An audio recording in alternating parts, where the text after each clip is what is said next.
House to Home, brought to you by RE/MAX Diamond Realty. There are many ways to buy a home if you're here on the island, and we have told you about most of them, but there's one way that we haven't really covered yet. So we have Liz and Gina from RE/MAX Diamond Realty Guam here to talk about if I was to buy a home, ladies, that is either just built or is still being constructed.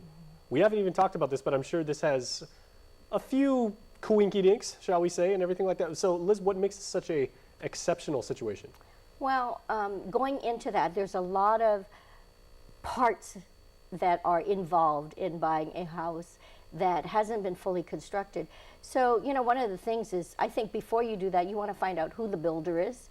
You want to find out what other homes they've constructed and do an inspection just to get an idea of the quality of the work that they do before you submit your offer. The other thing is looking at the building plans to find out, does the design and all the features that go with the home fit your lifestyle?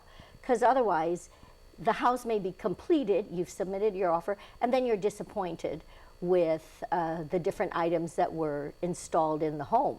So the best thing to do is get a list of every single item that's going to be included, the design, what features, what type of tiles. So there's many parts of that process. So you want to make a list and make sure that you have a complete list of what's going to be included and all the costs associated with that. I think one of the things, Gina just taught a class yesterday for the realtors about the pros and cons of buying a new home, and one of the things she had brought up was the fact that is the power and water lines included with the process? Because sometimes they turn around after the construction and they say, okay, you're going to have to pay another $5,000, for example, because we need to hook up the water and the power. So you want to know all the costs associated with the construction and what are inclusive with that dollar figure. Because once it's done and the paperwork's in place, it could really mess you up at the end, because this is not what I thought I was getting. It was not negotiated, yes. It was not agreed upon. It wasn't clear. So everything has to be written, documented, in order to ensure you're clear of what is going there. Because being visual is another thing. Right. So Gina, what are some of the, the ballpark action item list of what we should ask for? Obviously, like Liz was saying, you want to ask about tiling, you want to ask about probably like water and utilities, but like what are the major areas that you want to at least go over with the developer? And I think therein is where we have some of our issues, because for a buyer that's in the market and that seems to be picking up the number of people that want something brand new. And the good thing about that is there's a number of brand new units hitting the market at the same time. But I think where the gap is, and what we need to do to bridge the understanding between the buyer and the seller is building a house that he already has preconceived. He already has either ordered the materials or he's already bought the materials. And a lot of times buyers want to put in that purchase agreement before the house is even done, as Liz has explained. When you're buying a house under those circumstances, in your mind, it's already your home. And so, you do want to, in your head, the tiles start going in and you go there and you're like, oh, these aren't the kind of tiles I would like or I would select. But the gap here is that the contractor, the seller, is not building for you per se.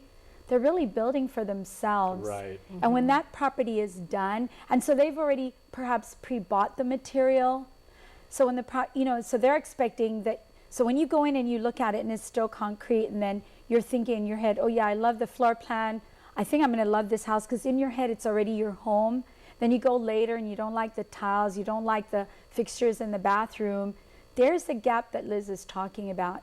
If you're lucky, you've looked at the house after it was finished, because then there's not a whole lot of imagination. What you see is what you're going to get unless you negotiate. So that's the variable. How do you bridge it? You kind of want to get there early and put in your purchase agreement, but how do you actually bridge that gap of, hey, this is what I'm selling to you, it's in my head, right? Because you don't see the finishing material. And the buyer is saying, yeah, I'm buying this house, I'm completely in love with it, but they also see a picture in their head. How do you really bridge that? And this is where you really have to sit down with your realtor or whoever is assisting you with that project and then you got to talk to the contractor and maybe ask, can I see the materials in advance if they're already here? Can I do that? Can I actually request either through my realtor like you guys, or can I go straight to the developer and say, I would like an itemized list of everything that's going to be built plus the materials? Because if I don't like that kind of tiling that you're putting in and everything like that, I'd like to at least be made aware of it. Here, you can, but here's the catch. A lot of these people, as I'm explaining, you're not really doing a construction loan, or you're not paying that person to build the house for you. That person is building the house for the purpose of resale. So it goes back to what Liz was explaining earlier.